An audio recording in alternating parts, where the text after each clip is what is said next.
Are you on track to retire? So that's the big retirement planning question for all soon-to-be retirees, and today we're going to answer it and explain how you can time your retirement perfectly. I'm a certified financial planner and the owner of a fee-only financial planning firm, and every year I spend hundreds of hours helping my clients time and evaluate their retirement and avoid the common and expensive risks that delay it. Retirement is a goal that we have all worked hard to achieve. However, even though we prepare our whole lives for it, many retirees still fall into the retirement risk zone without even realizing it, which often leads to stress-filled or risky retirements. So today we're going to break down what the retirement risk zone is, and we'll also discuss a few ways you can use your understanding of it to time your retirement perfectly. Retirement is typically broken down into two phases. There's the savings phase, where you accumulate wealth, and then there's the spending phase, where you take the proceeds from that accumulation and you pay yourself back in retirement. Well, there's actually a third and critically important phase that is sandwiched between those two planning phases. And that phase is called the retirement risk zone. The retirement risk zone is the 5 to 10 years before retirement, or even the first few years in retirement, if you haven't done the planning items that we're going to talk about in this video. And it's critically important because it will be the period of your life where you will begin to have the clearest line of sight into what your actual target retirement date will be. During this phase, you will likely be at or near your peak wealth, at or near your peak annual savings ability, and also entering the period where portfolio volatility becomes a significantly more meaningful thing to plan for. And as a result, it's during the retirement risk zone that you should lay the groundwork and the plans for many of the most critical financial decisions that you will make in your life. Now, in my opinion, every retiree passes through this phase, knowingly or unknowingly. And now, since you've been watching this video, you should know that therefore you should knowingly take certain actions while passing through this phase. And so in a minute or two, I'm going to show some spreadsheets and some models of the actions that I believe should be taken and how they should be considered. But first, I'm going to begin by sharing an outline. So the first thing you should do during the retirement risk zone is refine your accumulation plan. Specifically, this looks like running an assessment to find out whether your current saving and investing behaviors will produce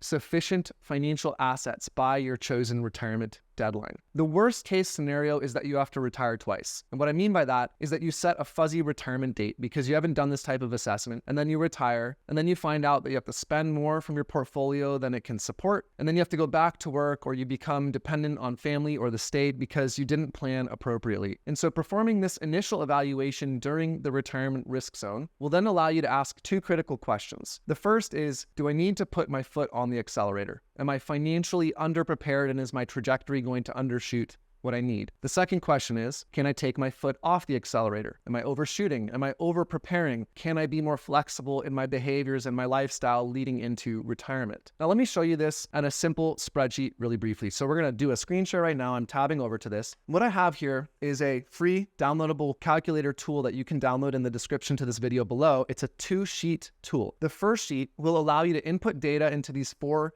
yellow cells, and it will spit out the starting pool of assets you need at retirement, at that timeline, that deadline or year of retirement, the first year of retirement. And the critical thing to understand here for this required portfolio income cell, which is the kind of fundamental data point here, is that this is only the income you need from your portfolio. So if you have other sources of income like Social Security or a pension, you don't want to include that estimate in here. You want to just take your desired spending minus your guaranteed income sources and only put here what you need out of the portfolio.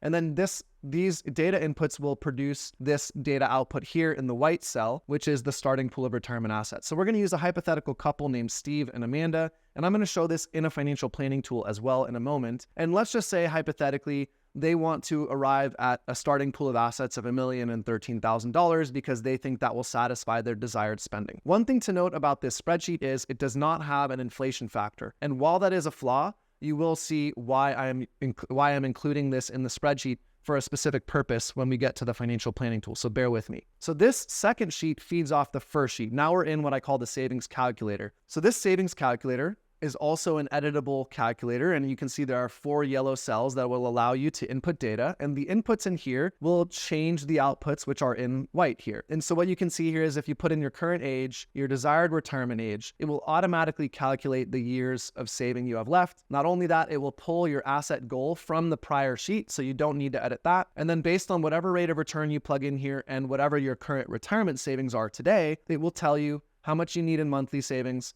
and how much you need in annual savings in order to get to that starting pool of assets that you'd need on day one of retirement. Now, there are some shortcomings of the spreadsheet, as I said, but there's a specific reason I'm showing it in the spreadsheet. And now I'm going to tab over to the financial planning tool and show the same illustration. But there's a very particular reason that I'm showing the spreadsheet, and that is because there are 2 flaws that this illustrates in financial planning tools. I've already said there's a flaw in the spreadsheet. I'm also saying there are flaws in financial planning tools. The moral of that story is nothing is perfect, and so you should always be using multiple sources to corroborate your data. But let's go to the financial planning tool, and because this isn't a case study video, it's just to illustrate heuristics or if-then scenarios and checklists. I'm not going to go through all the areas in this tool where I put the data, but suffice it to say that what's shown on the screen here in Right Capital exactly matches what's in this spreadsheet. So Steve and Amanda are starting with the pool of assets of around $735,000. They're both age 60. They'd like to retire at age 65. They don't know what to do. They're trying to use a financial planning tool to tell them what to do. And this illustrates the first breakdown of a financial planning tool, which is probability of success tells you how likely you are to succeed based on your current behaviors. It tells you nothing and gives you no indication of what to actually do to improve your outcomes, right? So for example, in this scenario, Steve and Amanda Zest, they don't know how much to save. They know what they have starting and they know where they'd like to end, or maybe they don't even know where they'd like to end. They don't even know where to begin. And that's why this spreadsheet is so valuable, because even though it's not perfectly accurate, it doesn't include an inflation factor in this first sheet here, the required pool of assets, it does tell you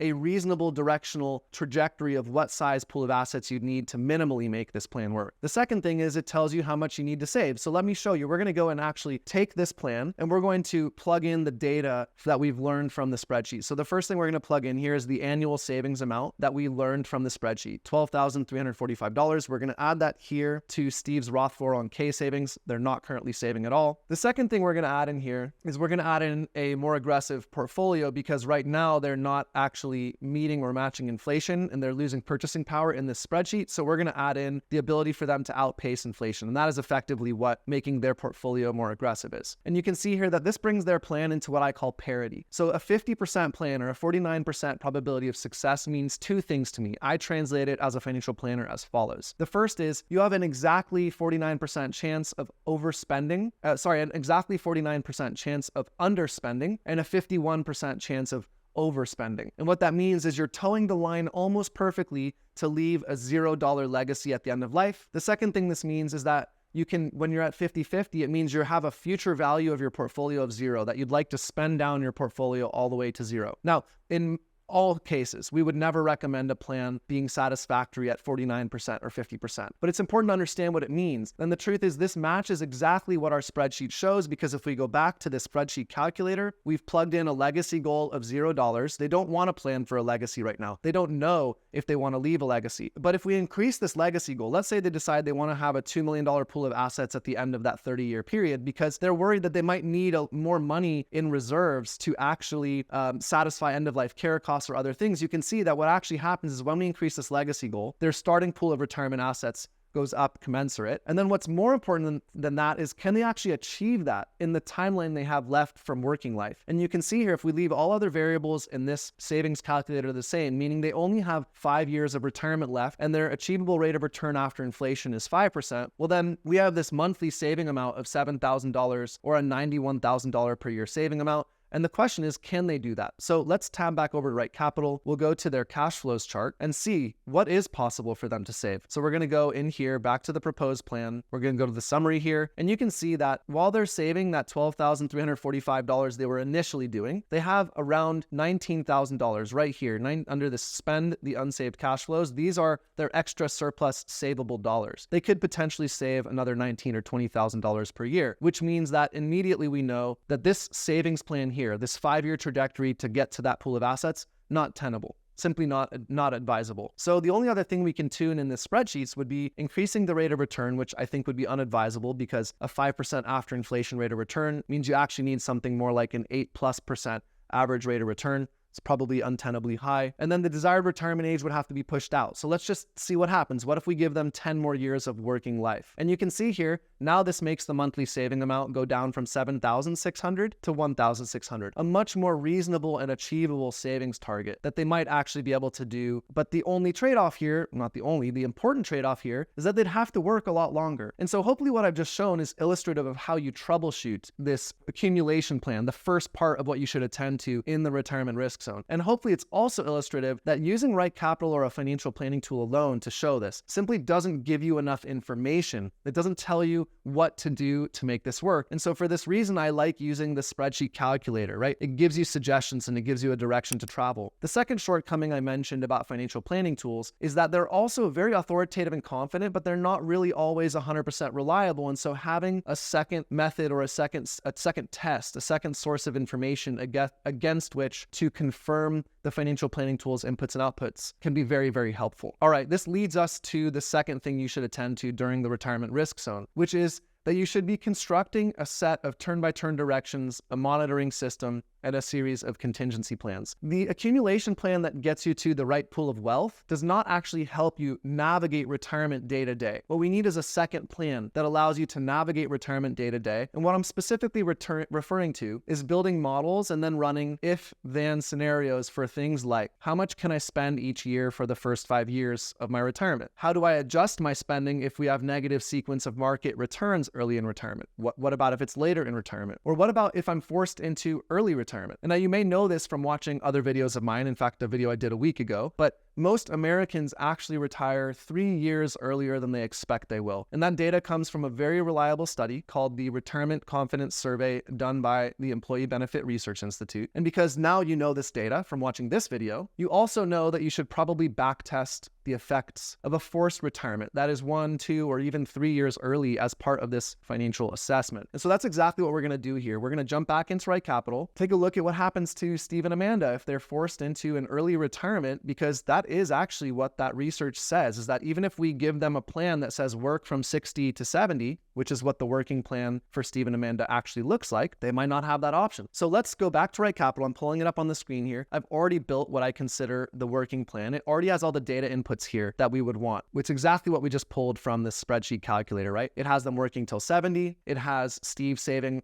$19,345 into his Roth 401k. Their portfolios are beating inflation, and so on and so forth. And we end up with a plan that has a 76% probability of success. That is a perfectly viable Monte Carlo probability of success within which someone could make a confident retirement decision. Now, the thing we want to test here is what happens if they are forced into retirement early. So what if Steve is forced into retirement at 67 instead of 70? So we're going to go in here and adjust both of those data inputs. We'll refresh the plan, and we can see that that drops their probability of success from 76 to 63. Now, that is a completely personal decision. 63 may be too low for some people, may be satisfactory for some people. What it translates to me as a financial planner is that it's probably possible for them to navigate retirement successfully. In fact, it's likely. It just means they'd have to have more stringent spending rules. They'd have to consider a spending strategy like a guardrails strategy that forces more frequent spending cuts in retirement based on reductions in portfolio value, so that it can extend the lifespan of their portfolio. And that may be tenable for some people and may not be tenable for others. In Steve and Amanda's case, they're saying that that is unlikely to be tenable, and they don't know if they actually would want to make spending cuts. And so there's only really 2 other options that can be considered. If they can't work longer, the 2 other options to consider would be to save more during the working years they have, or to spend less in retirement. Well, one way they could actually work longer might be saying, hey, if they're forced into retirement from their main career at 67, what if they can get another job for 3 years, making less money? So let's see what happens. What if Steve can get an encore career job for $40,000 a year instead of the $130,000 he made up till age 67? What does that do to the plan? So we plug in 3 years of $40,000 of additional income. It bumps it up to 68%. Again, personal decision. Maybe satisfactory, maybe not, but hopefully illustrative of the reason you would want to run these scenarios. We would also want to maybe run another scenario where what if he's forced into retirement at 65? What if he can't work till 67? So now we force retire them at 65. We continue to give them an encore career of 3 additional years of work But let's take that out to level the playing field again, and you can see now they're back at 50%. Now they have a forced retirement at 65, no extra income. So now what would they do? Well, the first thing we'll explore is how much extra income would they need to make this work? What if they could work 3 more years? An income of $75,000 a year does make this work better. What if they save more? What if they bump their savings from $19,345 to $30,000? That helps a little bit, but not substantially. And that leads us to the third and final option to consider, which is what about spending reductions? So spending reductions are usually the least tasteful. They're also the least reliable because when we build a financial plan and we put in a spending reduction for a future year, it's a promise that we will change a future behavior with no guarantee that we will do it. It improves our probability of success today, but we have no guarantee we'll actually be able to execute on that later, but we can test it. I don't like it, but we'll test it. So let's see what happens if they reduce their retirement spending by $300 per month. So instead of $54.16 per month, they spend $51.16 per month. You can see that's actually a reasonable improvement. Now they're bumped up over the 70% threshold.